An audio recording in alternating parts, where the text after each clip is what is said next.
예배를 마치고 한 여집사님이 목사님을 찾아오셨어요. 그리고 굉장히 겸연쩍게 이렇게 이야기를 합니다. 목사님, 아까 설교 시간에 갑자기 중간에 제 남편이 밖으로 나가서 많이 당황하셨죠? 목사님이 대답합니다. 네, 그때 좀 당황스러웠습니다. 그러니까 이 여집사님이 손사래를 치면서 목사님, 절대로 우리 남편이 목사님 설교가 듣기 싫어서 나간 건 아니에요. 그럼 왜 나갔는데요? 네, 우리 남편이요, 어릴 때부터 잠이 들면 몽유병이 있어서 밖으로 막 다니는 습관이 있어요. 습관은 참 고치기 어려운 것 같아요. 3살 버릇 언제까지 간다고 하죠? 80까지 간다. 우리 몸에 한 번 밴 습성은 쉽게 변하지 않는다는 의미입니다. 고린도 교회는 오늘날 현대 교회들의 모든 문제들의 총집합이라 할 정도로 너무나 복합적인 문제들을 많이 가지고 있던 그런 교회였어요. 그런데 그 고린도 교회 안에 그렇게 많은 문제와 갈등이 있었던 근본적인 원인은 바로 그 고린도 교회 성도들이 예수 믿기 전의 습성들을 버리지 못했기 때문에, 예수 믿기 이전의 그 습성들이 교회 안에서도 그대로 드러났기 때문에 그런 문제들이 생겼다고 볼 수가 있겠죠. 그래서 바울은 자신이 그토록 사랑하는 고린도 교회 성도들을 향해서 이렇게 가슴 아픈 질책과 권면의 말을 할 수밖에 없었습니다. 먼저 고린도전서 1장 1절입니다. 형제들아, 내가 신령한 자들을 대함과 같이 너희에게 말할 수 없어서 육신에 속한 자, 곧 그리스도 안에서 어린아이들을 대함과 같이 하노라. 아멘. 신령한 자는 성도를 뜻하는 건데, 바울은 고린도 교회 성도들에게 내가 너희를 도무지 성도로 인정할 수가 없다, 이런 말을 하는 거예요. 너희는 육신에 속한 자가 같고 어린아이와 같다. 영적으로 어린아이와 같다. 3절에서도 이런 이야기를 합니다. 3절입니다. 너희는 아직도 육신에 속한 자로다. 너희 가운데 시기와 분쟁이 있으니 어찌 육신에 속하여 사람을 따라 행함이 아니리요.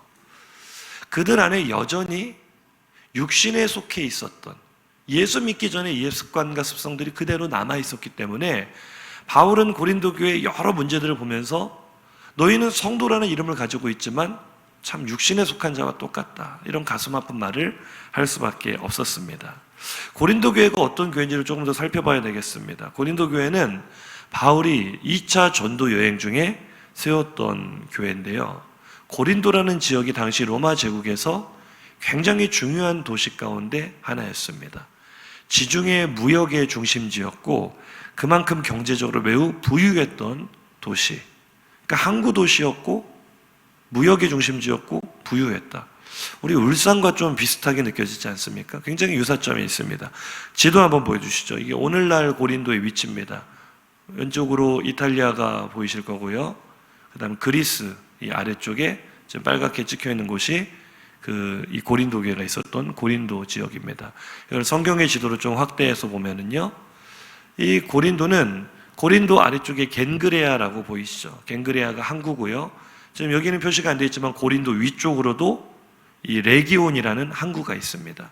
사람들이 무역을 할 때 이 수백 킬로를 돌아서 항구까지, 아가야 본토로 가기 위해서 항구까지 가기는 어려웠기 때문에 이 고린도가 겐그레아 항과 레기온 항구를 연결해주는 일종의 허브 도시였어요. 오늘날은 여기 운하가 건설되어 있어서 물자를 다 운하로 지금도 그렇게 수송을 하고 있어요. 당시에는 어떤 집마차, 이 육로를 통해서 많은 어마어마한 양의 무역 물자들을 하역을 하고 이동을 했기 때문에 자연스럽게 고린도라는 지역에는 여러 물질적인 것들이 굉장히 집중되기 시작을 했어요. 그런데 물질적으로 풍요로워지다 보니까 그 부유함으로 인해서 우상 숭배가 성행했습니다. 그리고 도덕적으로 성적으로 얼마나 문란한 도시였는지 몰라요. 그래서 고대 아테네 철학자였던 플라톤은 매춘부라는 단어를 사용할 때 고린도 소녀라고 표현을 했습니다. 그 정도로 고린도가 음란의 상징이었던 도시고, 또 이 아테네 작가였던 아리스토파네스는 간통하다라는 동사를 쓸 때 고린도 사람들처럼 행한다, 이런 표현을 썼거든요. 그러니 당시 고린도는 우상숭배의 중심지였고 음란의 대명사였다. 여러모로 교회가 서기에는 부적합한 도시로 보이죠. 우상 숭배는 얼마나 심했는지 고린도 도시 전체를 내다보는 높은 산 위에 어마어마한 그 규모로 세워져 있는 신전은 바로 그리스 로마 신화에서 아르테미스 여신, 미의 여신으로 알려진 아르테미스 여신의 신전이 이 고린도라는 도시의 랜드마크였어요. 우리가 마치 브라질하고 떠올리면 예수상이 크게 서 있는 모습이 떠오르는 것처럼 고린도 하면 아르테미스 신전, 그뿐만 아니라 엄청나게 많은 신전들이 있었으면 포세이돈이라든지 여러 신들의 신전이 집합해 있는 우상 숭배의 중심지. 이 고린도는 정말 지역적으로 볼 때 과연 이곳에 교회가 세워질 수 있을까? 이 지역 사람들이 예수를 믿을 수 있을까? 이런 의구심이 드는 그런 지역이었고, 그래서일까요? 바울이 정말 힘들게 교회를 개척했겠죠. 바울이 고린도의 교회를 개척을 하고 또 다른 지역에 복음을 전하기 위해 떠나 있는 동안 이 교회에서는 엄청난 문제들이 터져 나오기 시작합니다. 우리가 지금 새벽마다 살펴보고 있지만 첫 번째 문제는 교회 분열의 문제였어요. 성도들이 저마다 나는 바울파다, 나는 아볼로파다, 나는 베드로파다, 이런 식으로 각각 자기가 좋아하는 지도자들을 내세워서 파당을 만들기 시작했어요. 그리고 서로 대립하고 싸우는 거예요. 이게 고린도교에 있었던 문제고요. 이 대립이 심해지다 보니까 성도가 성도를 세상 법정에 고소하는 사건들이 끊이지 않았어요. 그뿐만 아니라 이 고린도는 음란의 도시답게 굉장히 많은 음행이 교회 안에도 있었는데 특별히 근친상간과 같은 성적인 범죄가 일어났어요. 그럼에도 불구하고 그 고린도 교회 지도자들은 적절한 권면이나 제재를 하지 않았습니다. 지금 제가 말씀드리는 모든 내용은 바울이 고린도 전후서 편지에 기록한 내용들이에요. 바울이 책망하는 내용 중에 나오는 이야기. 이러다 보니까 다른 지역에서 이 고린도 교회 소식을 듣는 바울은 마음이 너무나 아팠어요. 이 하나님께 세우신 이 교회가 이래서 되겠는가?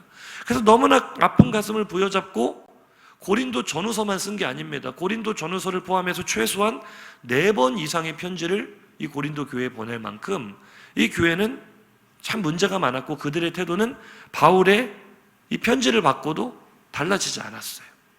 오죽 답답했으면 바울이 직접 고린도를 방문을 합니다. 그랬더니 이제는 성도들 중 일부가 바울의 사도권에 의구심을 가지고 바울의 권위에 도전하기 시작합니다. 바울을 대적하기 시작해요. 기가 막힐 일이 벌어지는 거예요. 정말 하다못한 바울이 정말 자신이 사랑하는 디도를 고린도 교회의 목회자로 파송을 했지만 이러한 바울의 헌신적인 노력에도 불구하고 고린도 교회 문제들은 해결이 되지 않았던 것 같아요. 왜냐하면 이제 이 고린도 전후서에 대한 기록 이후로 고린도 교회에 대한 우리가 어떤 그 문서 자료들을 찾아보기가 어려운데 바울이 순교를 당하고도 30여 년이 지나서 약 AD 95년경에 초대 교부 중에 한 사람인 클레멘트가 고린도 교회에 편지를 썼어요. 그게 지금 남아있거든요.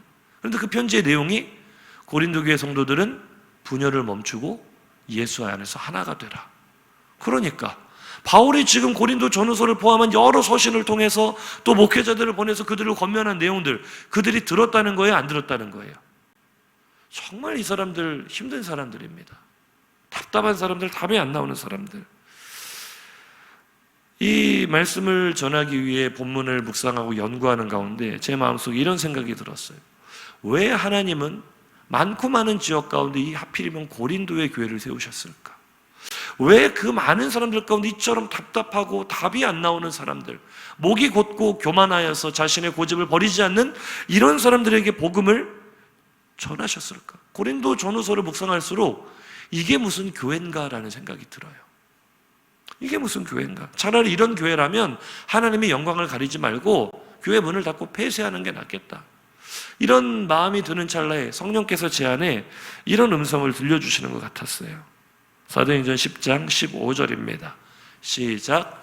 또 두 번째 소리가 있으되 하나님께서 깨끗하게 하신 것을 네가 속되다 하지 말라 하더라. 아멘. 절대로 교회는 우리의 눈에 보이는 대로 판단하거나 비판할 곳이 아닙니다. 하나님께서 세상 가운데 거룩하게 구별하셨고 하나님께서 예수의 피로 값주고 사신 교회이기 때문에 우리가 함부로 그 교회를 속되다, 더럽다, 문을 닫아야 된다 이렇게 말하는 것은 우리의 교만이라는 사실을 인정하시기 바랍니다. 한번 인사하시죠. 교회는 하나님께서 세우셨습니다. 진짜 그래요. 고린도 교회는 누가 봐도 그 사람들은 복음을 받을 자격이 없는 사람들이었어요. 아니, 자신들의 영적인 아버지와 같은 바울조차도 그 권위에 대항하고 대적하는 그들은 정말 은혜를 줬다가도 뺏고 싶은 심정, 우리들 같으면 그런 심정일 텐데, 하나님은 그런 고린도를 사랑하셨습니다. 하나님은 그런 고린도 사람들을 사랑하셨고, 그곳에 교회를 세우심으로 인하여, 고린도가 아까 지도 보셨지만 남쪽이잖아요. 그 아가야 본토 전 대륙을 복음화하는 전초기지로 고린도 교회를 사용하신 줄로 믿으시기 바랍니다. 그러고 보니 150여 년 전 우리 이 나라 조선도 똑같아요. 고린도하고 똑같아요. 보세요. 우리나라가 어떤 나라였습니까? 문을 굳게 걸어 잠그고 서양 문물 이 개화를 거부하면서 제너럴 셔먼호 같은 상선이 교류하자고 들어왔을 때 그 상선을 불태웠던 나라예요. 그 상선에서 뛰쳐나와서 복음 전하려고 같이 타고 왔던 선교사들의 목을 쳐서 죽였던 그런 것들을 자랑스럽게 여겼던 나라가 바로 우리나라 조선 아닙니까? 유교의 관습에 찌들어서 복음이 처음 이 땅에 뿌리 내릴 때부터 얼마나 많은 핍박과 박해가 있었습니까? 예수 믿는다는 이유로 얼마나 많은 사람들이 순교를 당해야 됐습니까? 그랬던 나라가 우리나라예요. 샤머니즘과 우상 숭배, 무속신앙이 만연해서 초기 기독교 정착 단계부터 이 나라는요, 자생적인 이단이 생겨났어요. 이단의 시초가 1900년대 초반으로 거슬러 올라가요. 세주파, 김성도. 이 여자가 모든 우리나라 대한민국 이단의 대모로 생각하는 그런 여겨지는 여자거든요. 세주파 김성도로부터 시작해서 오늘날 신천지 이만희에 이르기까지 얼마나 수많은 이단들이 일어나는지 그 계보를 일일이 열거하기 어려울 정도입니다. 이런 나라에 하나님께서 왜 교회를 세우셨을까? 그럼에도 불구하고 수많은 사람들의 순교와 이 복음의 순수성을 지키고자 몸부림친 성도들의 눈물 가운데 하나님이 겨우겨우 이 땅에 교회를 세우시고 복음이 퍼져나가게 하셨더니 오늘날 한국 교회 현실은 어떻습니까? 얼마나 많은 교회들이 서로 싸우고 있어요. 파가 나뉘어서 서로 분열하고 대립하고 교회 안에서 예배드리고 교회 밖에서 예배드리고 서로가 서로를 헐뜯으면서 이 교회의 문제를 세상 법정까지 가지고 가는 그 문제가 고린도 교회에서 2000년 전에 일어났던 그 문제가 오늘날 대한민국에서 똑같이 반복되고 있잖아요. 교회 안에 얼마나 많은 성적인 범죄가 있습니까? 교회 지도자들부터요. 하나님께서 기이한 도우심으로 한국 교회를 세우셨고 이 나라 이민족을 사랑하셔서 우리가 지금 얼마나 많은 물질적인 풍요를 누리고 있습니까? 그런데 우리가 하나님께 돌려드린 것은 영적인 타락이었고 교회의 분열이었고 이단의 성장이었고 성적인 문란함이었고 도덕적 해이였고 가만히 생각해 보니까 고린도 교회가 문제가 아니라 우리가 바로 고린도 교회구나. 우리가 바로 고린도 사람들이구나. 이런 생각이 들었어요. 그런데 정말 놀랍게도 이렇게 쭉 생각을 해보니까 정말 우리는 복음을 받을 자격이 없는데 우리는 하나님께 은혜를 받을 자격이 없는데 그런데 너무나 놀랍게도요 하나님은 세상 가운데 참 선하고 착하고 성품이 따뜻하고 온전하고 이런 사람을 선택하신 것이 아니라 나처럼 못되고 괴팍하고 이기적이고 음란하고 더러운 나 같은 죄인을 하나님이 그토록 사랑하셨다는 거예요. 하나님이 그런 우리를 참 희한하게도 너무나 기이하게도 그런 우리를 한 사람 한 사람 택하여 부르신 줄로 믿습니다. 고린도전서 1장 2절입니다. 시작. 고린도에 있는 하나님의 교회 곧 그리스도 예수 안에서 거룩하여지고 성도라 부르심을 받은 자들과 또 각처에서 우리의 주 곧 그들과 우리의 주 되신 예수 그리스도 이름을 부르는 모든 자에게 아멘. 말씀 잠깐 띄워놓으시고요. 제가 고린도전서를 묵상하다가 이 부르심이라는 단어에 마음이 탁 꽂혔어요. 하나님의 부르심. 내가 지금 성도라는 이름을 가지고 이 자리에 있을 수 있는 이유는 내가 오늘 예수 믿는 성도로서 하나님께 예배할 수 있는 이유는 내가 복음을 받을 만한 자격이 있어서도 아니고 내가 하나님께 선택을 받을 만한 어떤 성품적으로나 인격적으로나 그릇이 되어서도 아니고 내가 어떤 실력이나 인격이 훌륭해서도 아니고 하나님의 선택하심과 부르심 때문이구나. 모든 것이 은혜인 줄로 믿습니다. 이 부르심이라는 단어를 생각할 때 얼마나 가슴 찡하게 하나님의 은혜가 다가오는지. 하나님, 왜 나를 선택하셨어요? 왜 나처럼 더럽고 죄 많은 사람을 선택하셨어요? 왜 나처럼 하루에 12번도 더 마음이 흔들리고 날마다 하나님을 배반하는 나 같은 사람을 선택하셨어요? 은혜밖에는 말할 수 있는 것이 없는 거죠.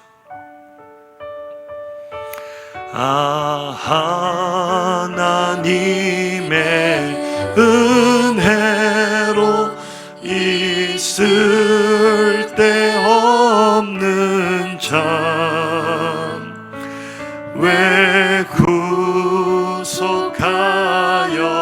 주는지 난 알 수 없도.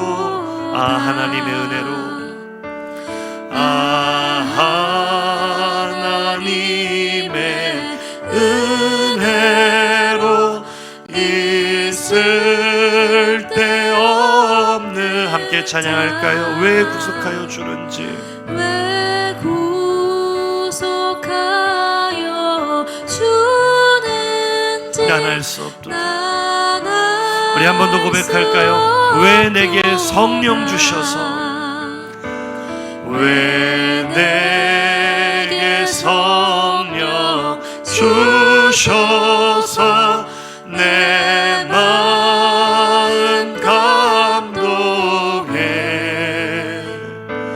주 예수 믿게 하는지 난 알 수 없도다. 아멘.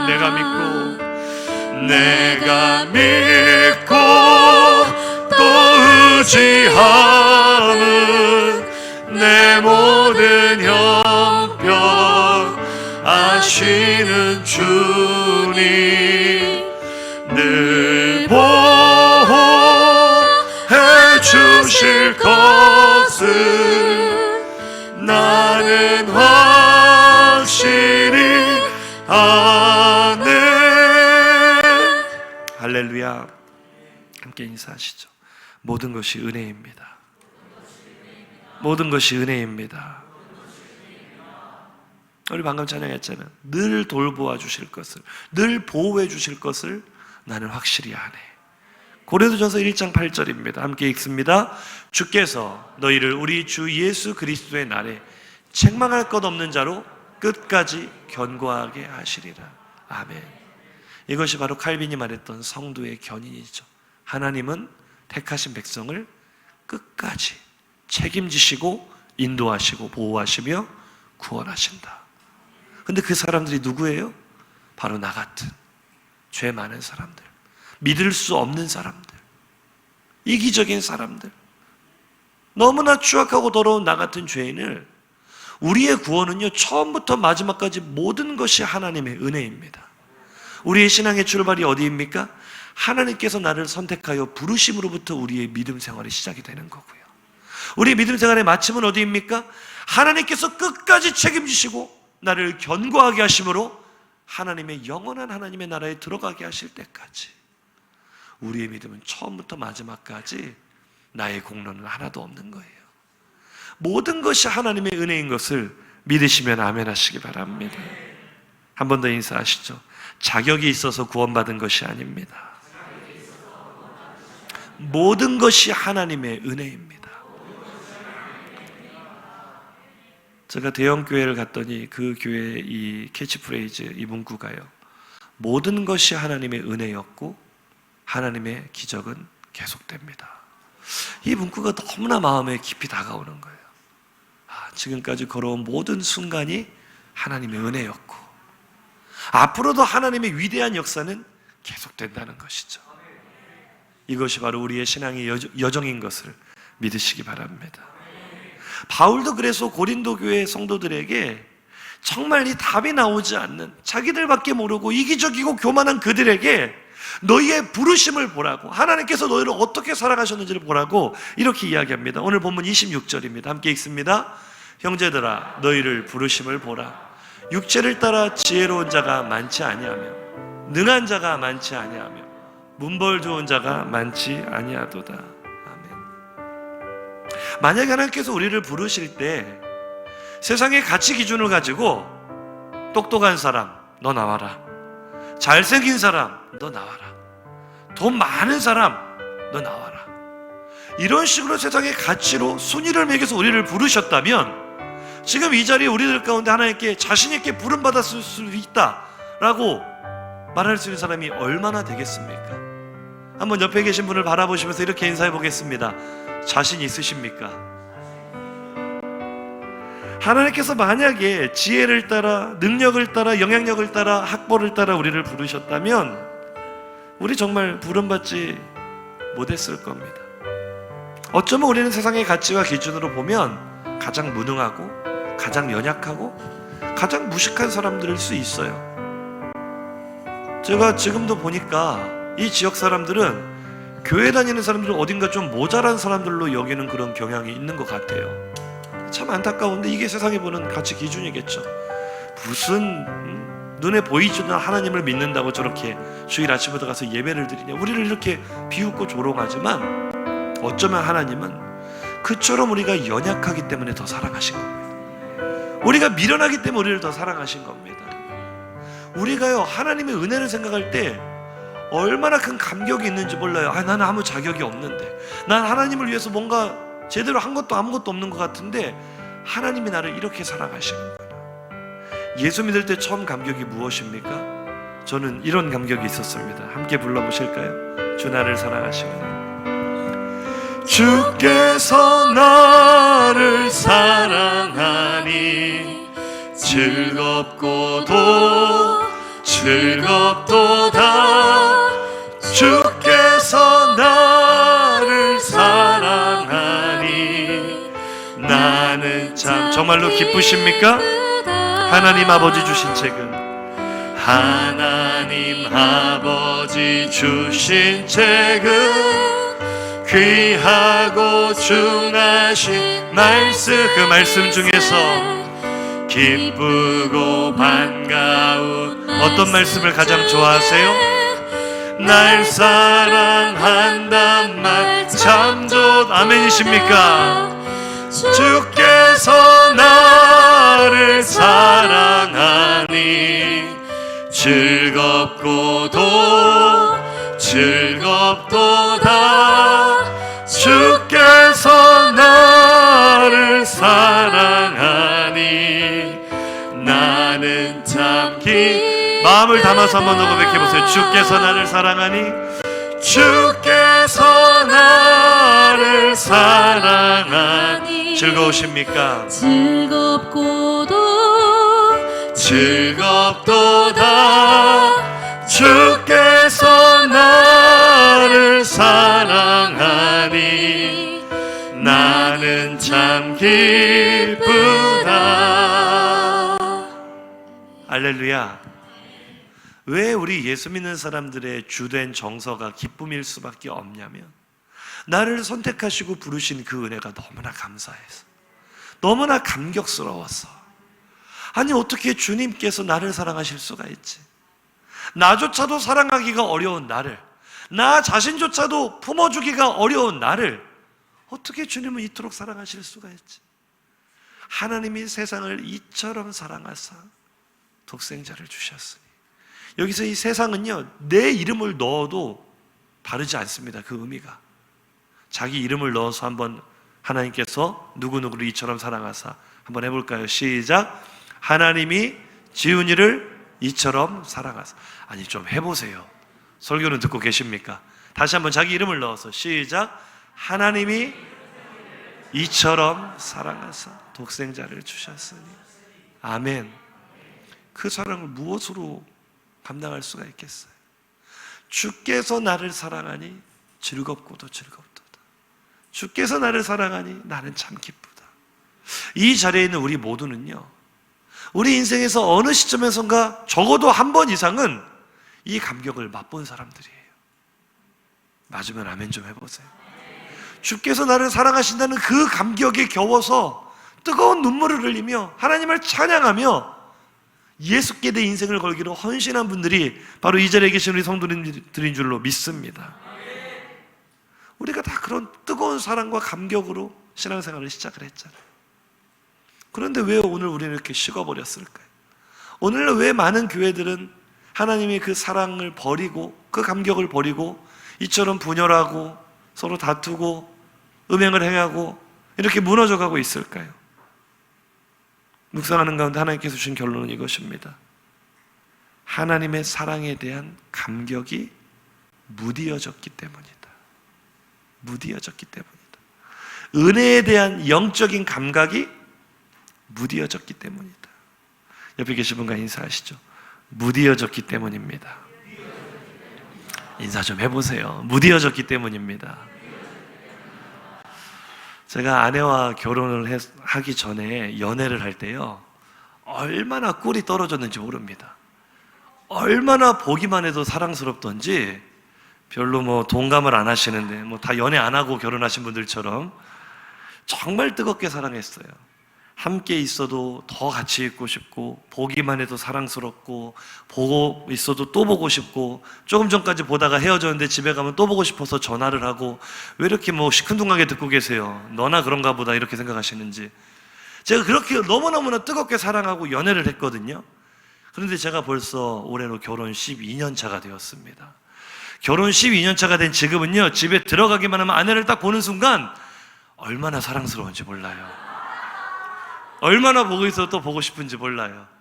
제가 전에 말씀드렸지만 남자는 말을 잘해야 삽니다. 말 한마디 잘못하면 큰일 나요. 저는 이렇지만 대개는 그렇지 않은 가정이 많다는 첩보를 입수했습니다. 부부관계에 대한 재밌는 이 한 컷 만화가 있는데요, 결혼 초기에는 사랑으로 살았던 신혼부부가 3년 차가 되면 정으로 살고 5년 차가 되면 의리로 살고 10년 차가 되면 전우회로 산다고 합니다. 옆에 계신 분과 인사 나누겠습니다. 대개 가정은 어떠십니까? 전우회로 살고 있지는 않습니까? 이런 일반적인 단연차 부부의 모습을 고양이 커플에 빗대 재미있게 표현한 움직이는 사진들이 있습니다. 자, 먼저 1년차 부부의 모습입니다. 보여주시죠. 결혼 1년차 얼마나 사랑하는지 몰라요. 서로 안아주고요. 근데 이 결혼 3년차가 되면은요, 굉장히 무디어졌죠. 아무 생각이 없습니다. 무감각합니다. 결혼 10년차가 되면 어떨까요?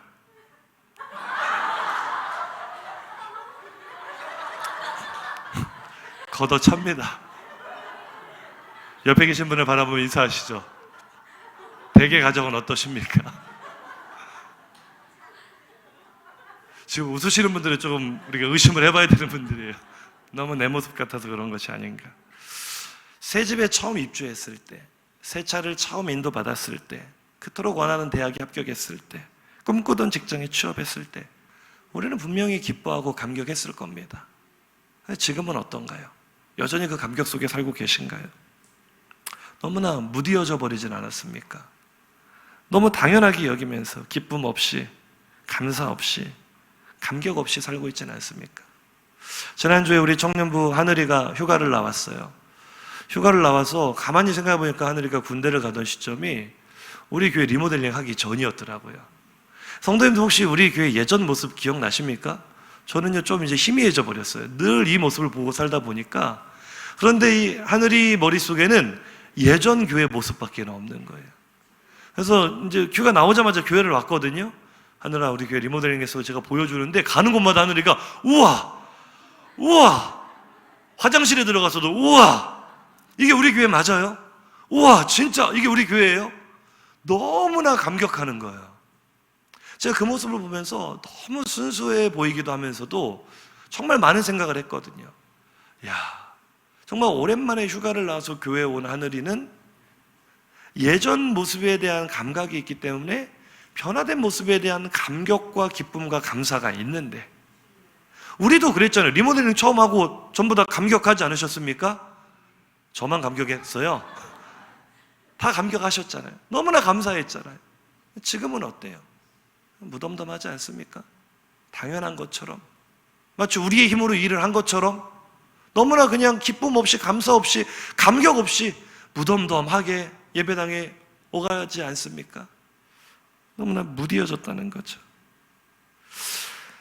언제부터인가 고린도 교회의 수많은 문제들이 이렇게 수면 위로 드러나기 시작한 것은 바로 고린도 교회라고 해서 처음부터 분쟁했던 건 아니겠죠. 처음부터 음행을 했던 건 아니겠죠. 처음에는 그들도 예수께서 우리를 선택하시고 우리를 사랑하신다는 그 은혜에 너무나 감격했을 거예요. 그런데 어느 시점에서부턴가 그 은혜에 대한 감각이 무디어지는 거죠. 내가 받은 사랑에 대한 감사가 무디어지는 거죠. 그때부터 교회의 문제는 드러나기 시작합니다. 교회가 뿌리부터 흔들리기 시작합니다. 하나님의 은혜에서 무디어진다는 것은 변화된 삶을 유지하지 못하고 본래 가지고 있었던 잘못된 습성으로 되돌아간다는 것을 의미합니다. 한번 따라해 보실까요? 무디어진다는 것은 잘못된 습성으로 되돌아가는 것입니다. 오늘 우리가 일반적으로 우리 젊은이들이 쓰고 있는 아이폰이나 일반적인 컴퓨터에서 사용하는 키보드는 이런 모양입니다. 쿼티 자판이라고 하는데요.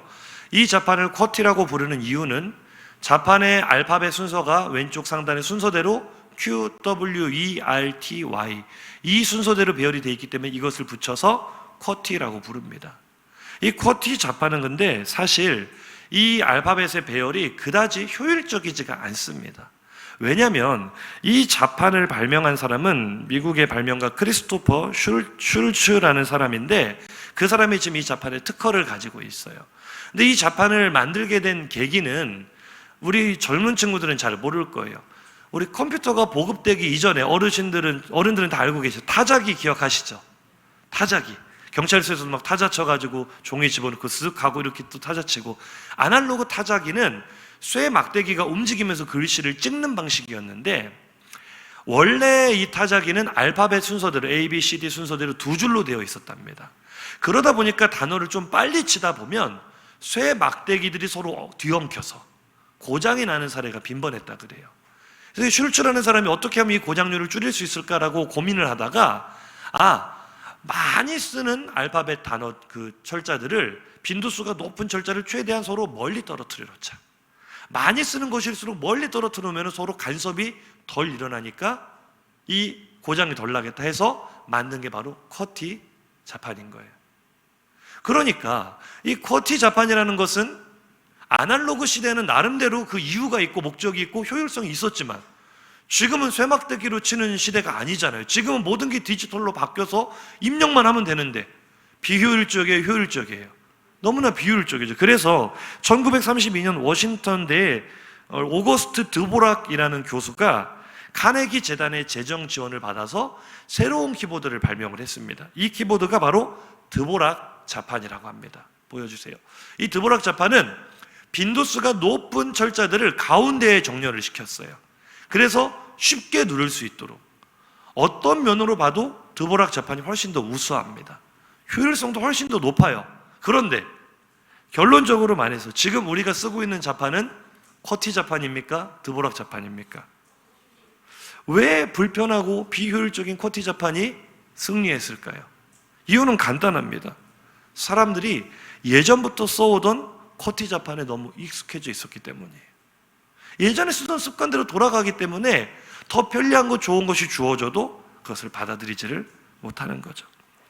습관이 이렇게 무섭습니다.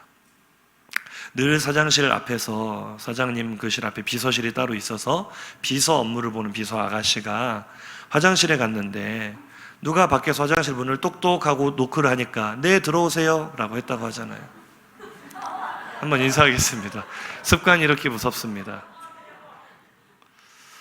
예전부터 계속 반복해온 습관은 우리를 더 새롭고 편리하고 아름다운 것을 받아들이지 못하게 만들고 누리지 못하게 만들죠. 다시 예전의 삶으로 돌아가게 만듭니다. 이것이 바로 무디어진다는 뜻입니다. 고린도 교회 성도들은 구원의 은혜를 맛보고 그 감격을 느꼈지만 그 감사와 기쁨의 삶, 은혜로부터 무디어졌어요. 그러다 보니까 예전의 습성들이 하나씩 나타나기 시작하죠. 왜 나는 바울파다? 왜 나는 아볼로파다 서로 싸우기 시작합니까? 이게 그들의 예전의 습성이에요. 아테네 바로 옆에 있잖아요. 당시엔 그들의 문화는, 세상의 문화는 이 철학가들, 자신이 좋아하고 따르는 철학가들, 스승을 한 사람을 정해서 그 스승에 기대어서 우리가 최고다라고 서로 학파를 만들어서 경쟁하고 헐뜯는 시대였어요. 처음 교회에 들어왔을 때는 그런 문화가 없었겠죠. 그런데 그들이 은혜로부터 무뎌지자 그 습관이 그대로 나오는 거예요. 우리는 바울이 최고라고 생각한다. 우리는 아볼로가 최고라고 생각한다. 아니, 목회자들을 귀하게 여기고 존중하는 거 가지고 누가 뭐라고 합니까? 그런데 문제는 그 옛날의 습관을 못 버리고 서로 상대방의 지도자들을 헐뜯고 비난하고, 바울은 사도도 아니야, 그 사람은 가짜야, 이런 식으로 말하는 일들이 너무나 많았다는 거죠. 한번 인사하시죠. 무디어지면 옛 습관이 나오게 됩니다. 우리는 어떻습니까? 하나님의 은혜에 대한 감각으로부터, 하나님의 그 기쁜 그 사랑과 은혜에 대한 감격으로부터 우리가 무디어지지는 않았습니까? 우리가 지금 이 자리에 나와 예배를 드리고는 있지만 때로는 무기력하게, 때로는 의무감으로 그저 예배당 자리만 채우고 있지는 않습니까? 저를 따라 한번 고백해 보시기 바랍니다. 우리의 신앙생활은 무디어짐과의 싸움입니다. 할렐루야. 우리 각 사람을 왜 하나님께서 부르셨는지를 생각을 해봐야 돼요. 왜 하나님은 고린도와 같은 영적인 박토의 교회를 세우셨을까? 왜 죄악의 습성에 깊이 빠져있던 고린도 사람들을 택하시고 성도로 그들을 부르셨을까? 이유가 있습니다. 오늘 본문 27절 29절입니다. 시작. 그러나 하나님께서 세상의 미련한 것들을 택하사 지혜 있는 자들을 부끄럽게 하려 하시고 세상의 약한 것들을 택하사 강한 것들을 부끄럽게 하려 하시며 하나님께서 세상의 천한 것들과 멸시받는 것들과 없는 것들을 택하사 있는 것들을 패하려 하시나니 이는 아무 육체도 하나님 앞에서 자랑하지 못하게 하려 하심이라. 아멘. 무슨 얘기입니까? 하나님께서 자격 없는 우리를 선택하셨다고. 연약하고 지혜도 부족하고 가진 것도 없는 우리를 선택하신 이유는 세상에서 자기 힘을 의지하고 살고 자기 지혜를 의지하고 살고 세상에서 나름대로 성공했다 말하고 떵떵거리는 사람들을 부끄럽게 하시려고. 사람은 자기 실력대로 사는 것도 아니고 자기 능력대로 사는 것도 아니고 자기 재력으로 사는 것도 아니고 하나님의 은혜로 사는 거야. 이 비밀을 가르쳐 주시기 위해서 우리를 선택하셨다는 거예요.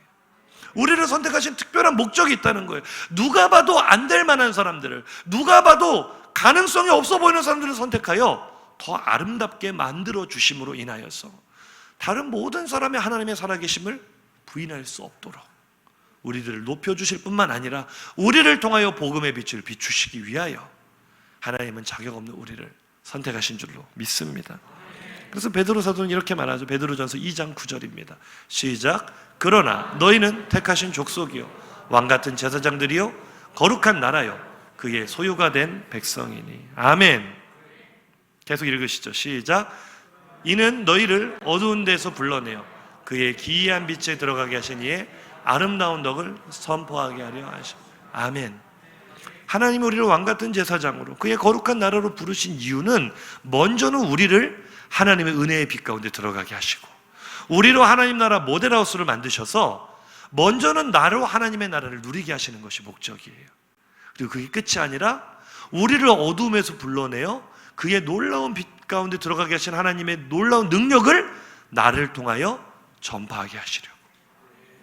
왜 고린도같이 어려운 지역에 교회를 세우셨다고요? 그 지역 사람들에게 은혜의 빛을 비추심으로 고린도뿐만 아니라 아가야 전 지역을 복음화시키는 복음의 전초기지로 고린도 교회를 세우신 거예요. 왜 이곳에 화평교회를 세우셨어요? 우리 화평교회뿐만 아니라 이 교회를 통하여 울산 전 지역을 복음화시키시려고 울산 복음화의 전진기지로 화평교회를 세우신 줄로 믿습니다. 서로 인사하시겠습니다. 하나님은 당신을 사랑하시고 당신을 향한 놀라운 계획을 가지고 계십니다. 정말 눈을 바라보시면서 이렇게 인사하세요. 하나님은 당신을 사랑하시고 당신을 향한 놀라운 계획을 가지고 계십니다.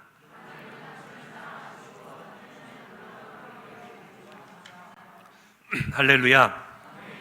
이것이 하나님이 우리를 부르신 목적인 줄로 믿습니다. 제가 목포 사랑의 교회에서 사역을 하는 당시에 가끔 제자들이 그런 이야기를 해요. 제가 수요 예배 설교를 하고 내려오면은 보통 2달 반에 한 번 정도, 3달에 한 번 정도 설교를 하거든요. 하고 내려오면 아이들이 그런 이야기를 해요. 목사님, 한 가지 미스테리가 있어요. 뭔데? 목사님이 설교하고 내려오시면은 설교 조회수가 높아요. 하고 저는 별로 개의치 않았어요, 그때는. 야, 니들이 조회수 올려준 거 아니야? 왜 높다냐? 저도 물어봤어요. 그런데 제가 요즘에는 조회수에 조금 민감해졌습니다. 그때는 별로 민감하지 않았거든요. 저는 원래 제 설교를 다시 보는 걸 굉장히 힘들어하기 때문에 잘 안 보지만 그래도 모니터링을 해야 되기 때문에 가끔 볼 때가 있는데 요즘 보니까 뭐 설교 한번 올리면 보통 한 20명 봐요, 20명. 제가 이걸 보면서 아니 우리 교회 성도가 몇 명인데 우리 교회 성도들만 봐도 100건은 훨씬 넘겠다 싶은데 아, 우리 교회 성도들도 목사 설교를 안 보는구나. 현장에서 들은 걸로 만족하고 더 이상 듣지도 않고. 그런데 이제 뭐 그런 마음이 들어서는 안 되겠지만 그런 것 같아요. 대형 교회에서 화려한 사역을 했던 이력이 있는 목사일수록 이런 상황 속에서 초라함을 느끼게 되는 것 같아요. 제 마음속에 어느 날인가 이런 생각이 들기 시작해요. 야, 내 설교는 들을 가치가 없는 설교인가? 백동주 목사님이나 우리 형님 안호성 목사님 같은 분은 설교 올라오기가 무섭게 수천 건의 조회수가 올라가는데 물론 내가 그분들하고 비교할 건 아니지만 그래도 설교를 하기 위해서 노력하는 노력만큼은 그분들에게 뒤지지 않을 텐데 나도 목숨 걸고 말씀 준비하는데 야, 내 설교는 이렇게 들을 가치가 없는가? 이런 자괴감이 들어요. 그렇다고 오늘부터 일부러 조회수 올려주지 마십시오. 그게 더 비참할 것 같아요. 뭐 조회수 올려달라고 하는 말이 아니라 제 마음속에 그런 마음이 들었다는 거예요. 그래서 제가 하나님께 기도하다 그래서 하나님 대충 할까요? 뭐 하려고 이렇게 죽자 살자 설교에 매달리고 준비를 합니까? 누가 듣는다고. 제 안에 그런 마음이 딱 들어오는데 제 안에 계신 성령님이 그런 말씀을 하세요. 야, 너 무슨 부귀영화 누리려고 목사 됐냐? 제 새벽에 기도하다 하나님께서 제 마음을 쿵 하고 치시는데 제가 딱 깨달았어요. 오늘 이 설교를 준비하게 된 배경입니다. 아, 내가 처음 사랑, 처음 감격, 처음 은혜로부터 너무나 무디어졌구나. 내가 자격이 있어서 목사로 부름받은 것도 아니고 내가 실력이 있어서 담임 목사로 일찍 부름받은 것도 아니고 하나님께서 나를 처음 세우셨을 때 그 감격. 제가 종신신학대학원 들어갈 때 나름대로 공부는 열심히 했지만 정말 힘들었어요. 요즘은 그렇게까지 힘들지 않았는데 저 들어갈 때만 해도요 정말 힘들었습니다. 합격할 자신이 없었어요. 그런데 저 때는 1박 2일 시험을 봤거든요. 학교 기숙사에 먼저 들어가 하룻밤 자면서 시험을 보는데 결과적으로 말씀드리자면 그 총신 전체 수업에서 전체 시험에서 전체 수석을 한 친구가 제 친구였어요. 근데 하필이면 그날 밤에 이 친구랑 같은 방을 쓰게 된 거예요. 그 친구하고 우리 지역 스터디에서 제일 에이스이던 어떤 전사님하고 두 분이서 서로 자기들이 공부한 거를 서로 주거니 받거니 질문 답을 하는데 제가 뒤에서 듣다가 나는 뭘 한 거지? 라는 생각이 드는 거예요. 나도 열심히 공부를 한다고 했는데 저 두 사람이 이렇게 대화를 하는 걸 들어보니까 내가 아는 문제가 하나도 없는 거예요. 마음이 답답해가지고 밖으로 나왔어요. 그냥 거기 있다가 제가 미쳐버릴 것 같아서 밖으로 나와서 그냥 그 종신 신대원 캠퍼스를 그냥 하염없이 밤중에 돌아다니면서 하나님께 기도를 했어요. 하나님, 저는 그동안 무슨 공부를 했을까요? 왜 저는 저분들의 저 질문에 하나도 대답을 못할까요? 너무나 마음이 답답해서. 그래서 종신 100주년 기념교회 십자가에 불이 들어와 있는데 그 십자가를 바라보는데 눈물이 핑 돌아요. 하나님, 내가 정말 하나님께 부름받은 사람이 맞습니까? 하나님, 저를 주의 종으로 부르시려고 저를 여기까지 보내셨습니까? 합격만 시켜주시면 목숨 걸고 아골골짝 빈들이라도 가서 내가 주를 위해 생명을 걸겠습니다. 그때 그 간절함. 결과적으로 시험을 보고 나서 저는 망쳤다는 그 느낌이 너무나 강해서 제가 아내를 볼 명목이 없더라고요. 야, 이거 진짜 여기서 또 떨어지고 만약에 재수를 하게 되면 이거 진짜 사람도 아니다. 아내한테 나가서 돈 벌어라고 일 시키고 나는 공부만 했는데 이것도 떨어지면 나는 이제 어떻게 장인어른 장모님 얼굴을 어떻게 보나. 얼마나 마음이 무거웠는지 몰라요. 그런데 저는 지금도 생각합니다. 내 실력을 합격한 게 아니라 하나님의 은혜로 붙여주셨다. 별로 아멘도 안 하시고 너는 그랬나 보다. 얼마나 감격했는지 몰라요. 합격하고 아니 저는 무슨 추가 합격이나 되면 다행이다 생각했는데 한 번에 합격을 했어요. 한 번에. 아멘도 안 하시고 뭐 합격을 하든 말든. 그때 그 감격이 다 어디 갔는지, 처음 전도사로 두렵고 떨림으로 설교단에 섰을 때 그때 그 감격이 어디 갔는지, 제가 지난주에도 말씀드렸지만 벌써 제가 설교를 700편 이상을 했어요. 그 모아놓은 자료를 보니까 어마어마해요. 분량이. 아직도 멀었지만 이 시간 동안에 내가 너무나 무디어져 버렸구나. 우리 정옥현 집사님이 새로 이 카페 레스토랑을 기업을 하셨어요. 지난주에 제가 가서 기업 신방을 하고 또 차려주신 맛있는 식사를 먹으면서 집사님이 너무 맛있어요. 너무 맛있어요. 빈말이 아니라 진심으로. 우리 집사님 요리 실력은 이 동네에 있기 너무나 아까운 실력이야. 최고급 호텔에 들어가야 될 실력을 여기서 맛보니 너무 감사해요 라고 하는데, 정옥현 집사님이 그런 말씀하시는 거예요. 목사님, 저 노력하는 요리사예요. 저 제자리에 머물고 싶지 않아서 노력하는 요리사예요. 제가 그 말 듣고 은혜 받았잖아요. 그리고 나도 노력하는 목사인데, 나도 제자리에 머물지 않으려고 열심히 노력하는 목사인데, 사람들이 나를 알아주지 않는 것이 서운하고, 정말 열심히 하는데도 나는 무명일 뿐이구나. 아무도 인정해주지도 않고 알아주지도 않고 설교를 들어주지도 않고. 아니 다른 사람 다 떠나서 우리 성도들은 나를 사랑하고 존중히 여겨주나? 그런데 20명밖에 안 볼 수가 있나? 이런 생각이 막 들어오면서 제 무디어진 마음이 하나님 앞에 드러날 때 하나님께서 저를 깨우쳐 주신 말씀, 하나님의 은혜의 감격으로 돌아가라. 무디어진 영적인 칼날을 다시 한번 날카롭게 해라.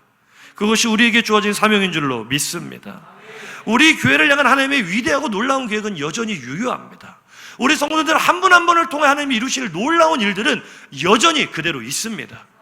중요한 것은 우리가 영적으로 무디어지면 그 놀라운 계획의 주인공으로 쓰임받을 수가 없다는 사실이죠. 할렐루야. 갈라디아서 6장 14절을 보고 마치겠습니다. 시작. 그러나 내게는 우리 주 예수 그리스도의 십자가 외에 결코 자랑할 것이 없으니 그리스도로 말미암아 세상이 나를 대하여 십자가에 못 박히고 내가 또한 세상에 대하여 그러하니라. 아멘. 말씀 잠깐 띄워놓으시고요. 오늘 본문의 마지막에 그렇잖아요. 누구든지 자랑하려거든 주 안에서 자랑하라. 예수 이름만 자랑하라. 그런데 다시 한번 바울이 갈라디아에서 설명합니다. 주 예수 그리스도와 그의 십자가만 자랑하는 삶이 무엇이냐? 세상에 대하여 죽는 것이다. 예수에 대하여 사는 것이다. 무슨 말입니까? 세상 자랑에 대하여서는 무디어지고 예수 자랑에 대해서는 날카롭게 시퍼렇게 살아있는 것이 복음을 살아가는 삶이고 예수를 자랑하는 삶이라는 거예요. 따라합시다. 세상에 대하여 무디어지고 복음에 대하여 날카로워집시다. 할렐루야. 근데 우리는 정반대로 복음에 대하여 무디어지고 은혜에 대하여 무디어지고 세상에 대해서 너무 시퍼렇게 살아있어서 무감각하게 무기력하게 예수 믿고 있지는 않습니까? 오늘 하나님의 부르심으로 성도님들을 초청하기 원합니다. 하나님께서 우리 성도님들 얼마나 사랑하시는지, 얼마나 놀라운 계획을 가지고 계시는지 우리가 결단의 찬양을 통해 다시 한번 떠올리면서 하나님, 무디어진 나의 영적인 칼날을 다시 날카롭게 세워서 하나님 나라에 쓰임받는 일꾼이 되겠습니다. 그렇게 다짐하시기를 주님의 이름으로 축복합니다.